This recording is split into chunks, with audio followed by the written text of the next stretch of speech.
Chapter 2. Thus the heavens and the earth were finished, and all the host of them. And on the seventh day God ended his work which he had made, and he rested on the seventh day from all his work which he had made. And God blessed the seventh day, and sanctified it, because that in it he had rested from all his work which God created and made. These are the generations of the heavens and of the earth when they were created, in the day that the Lord God made the earth and the heavens, and every plant of the field before it was in the earth, and every herb of the field before it grew. For the Lord God had not caused it to rain upon the earth, and there was not a man to till the ground. But there went up a mist from the earth, and watered the whole face of the ground. And the Lord God formed man of the dust of the ground, and breathed into his nostrils the breath of life. And man became a living soul. And the Lord God planted a garden eastward in Eden, and there he put the man whom he had formed. And out of the ground made the Lord God to grow every tree that is pleasant to the sight and good for food, the tree of life also in the midst of the garden, and the tree of knowledge of good and evil. And a river went out of Eden to water the garden, and from thence it was parted, and became into 4 heads. The name of the first is Pison, that is it which compasseth the whole land of Havilah, where there is gold, and the gold of that land is good. There is bdellium and the onyx stone. And the name of the second river is Gihon, the same is it that compasseth the whole land of Ethiopia. And the name of the third river is Hiddekel, that is it which goeth toward the east of Assyria. And the fourth river is Euphrates. And the Lord God took the man, and put him into the garden of Eden, to dress it and to keep it. And the Lord God commanded the man, saying, Of every tree of the garden thou mayest freely eat, but of the tree of the knowledge of good and evil thou shalt not eat of it. For in the day that thou eatest thereof thou shalt surely die. And the Lord God said, It is not good that the man should be alone. I will make him an help meet for him. And out of the ground the Lord God formed every beast of the field and every fowl of the air, and brought them unto Adam to see what he would call them. And whatsoever Adam called every living creature, that was the name thereof. And Adam gave names to all cattle, and to the fowl of the air, and to every beast of the field. But for Adam there was not found an help meet for him. And the Lord God caused a deep sleep to fall upon Adam, and he slept. And he took one of his ribs, and closed up the flesh instead thereof, and the rib which the Lord God had taken from man made he a woman, and brought her unto the man. And Adam said, This is now bone of my bones, and flesh of my... Chapter 3. Now the serpent was more subtle than any beast of the field which the Lord God had made.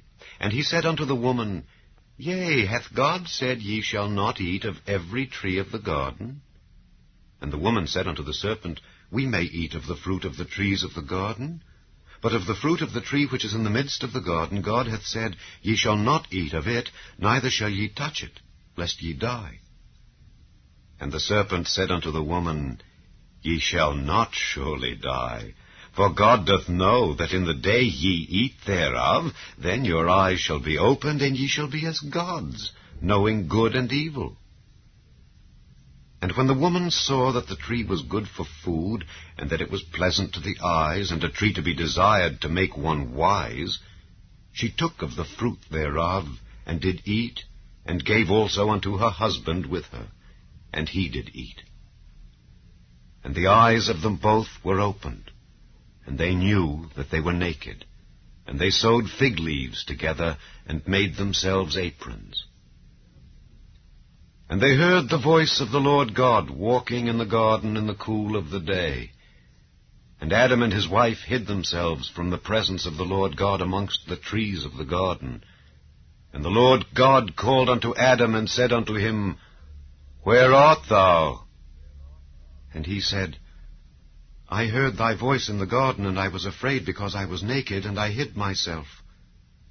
And he said, Who told thee that thou wast naked? Hast thou eaten of the tree whereof I commanded thee that thou shouldest not eat? And the man said, The woman whom thou gavest to be with me, she gave me of the tree, and I did eat. And the Lord God said unto the woman, What is this that thou hast done? And the woman said, The serpent beguiled me, and I did eat. And the Lord God said unto the serpent, Because thou hast done this, thou art cursed above all cattle, and above every beast of the field. Upon thy belly shalt thou go, and dust shalt thou eat all the days of thy life. And I will put enmity between thee and the woman, and between thy seed and her seed. It shall bruise thy head, and thou shalt bruise his heel. Unto the woman he said, I will greatly multiply thy sorrow and thy conception. In sorrow thou shalt bring forth children, and thy desire shall be to thy husband, and he shall rule over thee. And unto Adam he said, Because thou hast hearkened unto the voice of thy wife, and hast eaten of the tree of which I commanded thee, saying, Thou shalt not eat of it, cursed is the ground for thy sake. In sorrow shalt thou eat of it all the days of thy life. Thorns also and thistles shall it bring forth to thee, and thou shalt eat the herb of the field. In the sweat of thy face shalt thou eat bread, till thou return unto the ground. For out of it wast thou taken.